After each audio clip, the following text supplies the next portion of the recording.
I thought I'd do a quick coffee video for you on aphantasia and some thoughts that I have about gender identity, and why some of the people who fall within some of the ace and aro and asexual type groups within the alphabet family may actually have aphantasia. So what is it? So when I first found out about it, it wasn't in an academic sense. I strolled into it when I was actually researching things to do with autism. And basically, it hit me like with a massive slap in the face. And I found it actually incredibly upsetting. And so there's no way that I can prepare you for this if you actually have aphantasia yourself. I'm just going to have to bowl straight into it. But what I found out is that most people have the ability to visualize images, and people with aphantasia do not, to various degrees. So let me explain what that might be like. The literature about how many people actually have aphantasia is wildly all over the shop because it's actually incredibly under-researched. So it could be as many as 1 in 50 of the population, perhaps, 2.7%. It could be, greater, lesser, and it could be much higher in some populations, which I'll kind of come on to. So aphantasia is essentially an issue where the brain's visual cortex doesn't work properly. And this ranges in degrees of severity to the point at which some people see absolutely nothing, complete and utter blackness, and no visual recreation of images whatsoever. And other people, it turns out, can actually create complete and utter visual pictures. Now, you'll notice as I go through trying to explain this to you that I am going to be a bit stuttery about it because I do have aphantasia. So when I try and explain what a normal brain can see, I find it a little bit difficult. But I have asked lots of people about this because obviously it was of interest to me, and I've read a lot of people's explanations. But it turns out that a lot of people can not only visualize pictures, but they can recreate fantasies. They can recreate images of things in the past. They can recreate images in the future. They can also create some kind of visual understanding of taste, sense, of smell and sound in a visual sense.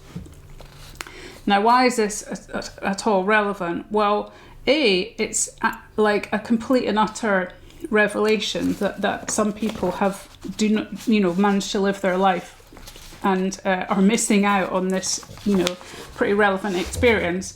But clearly people adapt. But the relevance to this with regards to gender identity and human sexuality and sexual relationships is incredibly important. Another facet of this that some people may have is face blindness. Not all people have this, and obviously we're still talking about a spectrum like all many other problems. So some people may be able to create a little bit of an image and hold it in their mind's eye. So we use the term mind's eye very kind of confidently and regularly, but actually people talk about being visual thinkers often and being kind of creative kind of artistically, but actually I think a lot of people actually find rerouting ways around this, and actually they sequence this in forms of lists. We've got this critical issue of mental imagery, which is important in terms of the development of human bonds and relationships with all of the different people around us, as well as more intimate and loving relationships and sexual relationships, but also with regard to our relationships with ourselves. And this is incredibly important, and I'm thinking about a young population here with regards to coming up with ideas around gender identities, because a lot of it will come back to this sense of being different and not necessarily understanding what some of the things that other people are going on about. If you think about young people and the conflicts and the pressures that they're under at this key point in puberty and developing a sense of themselves in adolescence, they're under many, many different pressures and influences at this key point in time. And clearly a sense of self is about a whole host of different aspects, from intellect to personality, to all the different ways you think people see you and assess you. But attraction and your physical appearance is an important one.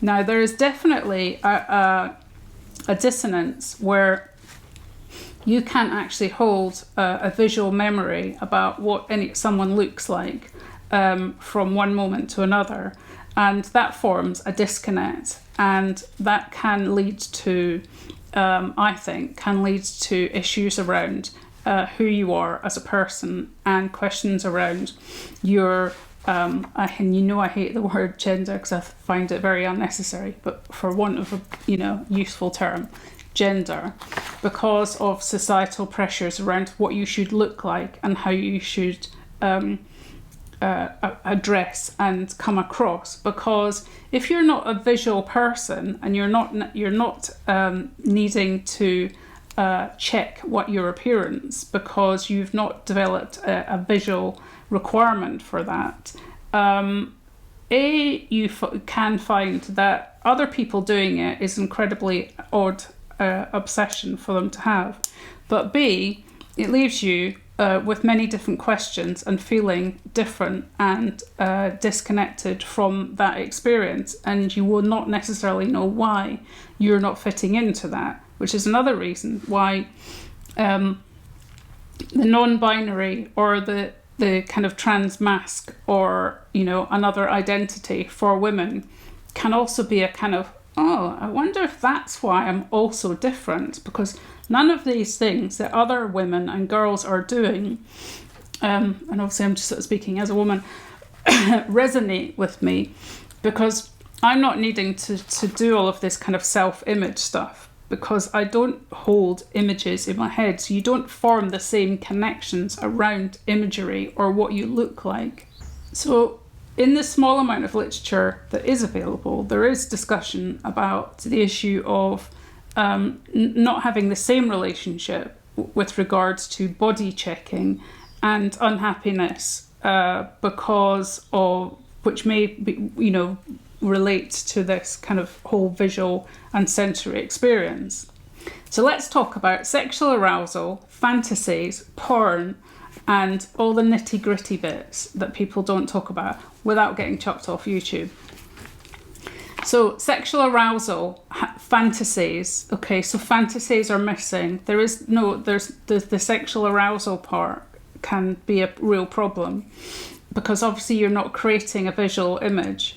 If you're not reading a book and creating those visual images, then clearly when you're doing other things, you're also not creating visual images. You may also be lacking in the ability to imagine sounds, tastes, smells, other sensory experiences. You may also have a difficulty with receiving those sensory messages. So therefore, you're not necessarily experiencing sexual intimacy in the same way that other people are. So there's not necessarily going to be a recall of past experiences, and there's certainly not necessarily going to be the ability to conjure up what a relationship might look like in the future. Now that's also quite a big issue in terms of developing a relationship and a bond with someone, because part of the attraction is thinking, oh, what would this be like in the future? Might this go somewhere? Might this, build? Might this, I'm really excited about seeing this person. Because if I give you an example, once someone's gone out of my visual field, they're literally gone. Like, my children, anyone who's important to me, anyone who's died. That's it, they're literally gone. I have no ability to conjure up any image of them whatsoever, unless I look at a picture. If I walk past a picture in my house, I'll be like, oh, that's nice. I'll reconnect with the image of that person, and I'll experience something. As soon as I've gone past the picture, boom, that's it, end of that image.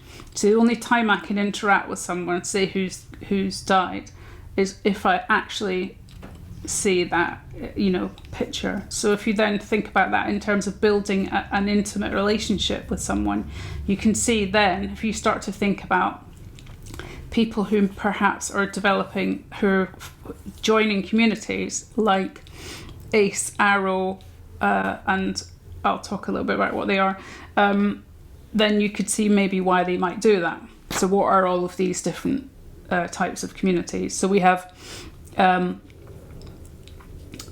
I'll put them up here.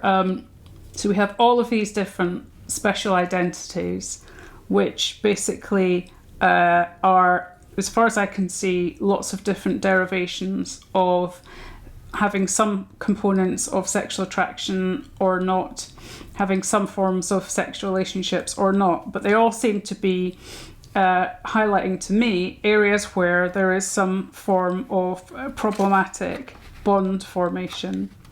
And certainly when I looked at some of the different sites like Reddit and Tumblr and stuff, I found some people sharing some experiences which it seemed to really resonate with them in terms of their sexual arousal and intimacy issues. And they also talked about being heavily reliant on pornography, because clearly if you haven't got the ability to pull up an image within your head, then in terms of some forms of sexual satisfaction, pornography reliance can be quite high because of the need to have the visual image supplied for you. There you go, another little facet in the neurodivergent experience, which may or may not have a role to play in the whole trans pipeline. And certainly loads of people probably feel that they belong to one of these asexual groups and do not suffer from any level of autism, ADHD, aphantasia, or any other issue. But some of them perhaps do. So I thought, this could be of benefit.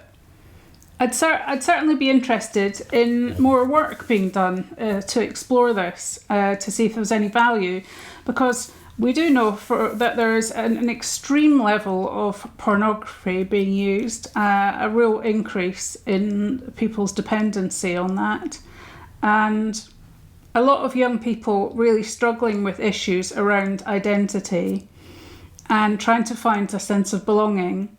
And I still have a real strong sense of this requirement for an ease of the boil in the bag identity, which is provided from within this very elongated LGBTQ+IA, etc., community.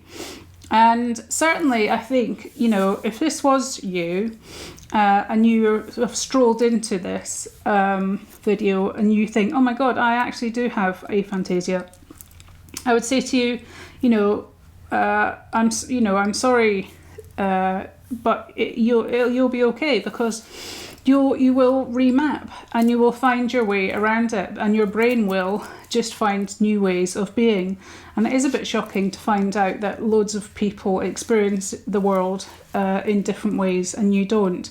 But it'll be fine. You'll just need to work around it. However, I would advise caution, because, in the original premise of LGB, before all of these different special groups joined on, it came about because they actually really needed to be afforded special protections. And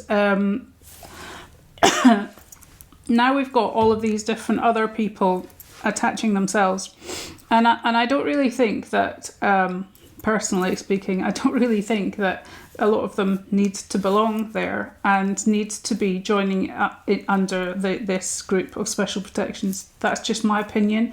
Don't kill me. But, you know, anyway, I hope this is of some interest to you, and see you next time.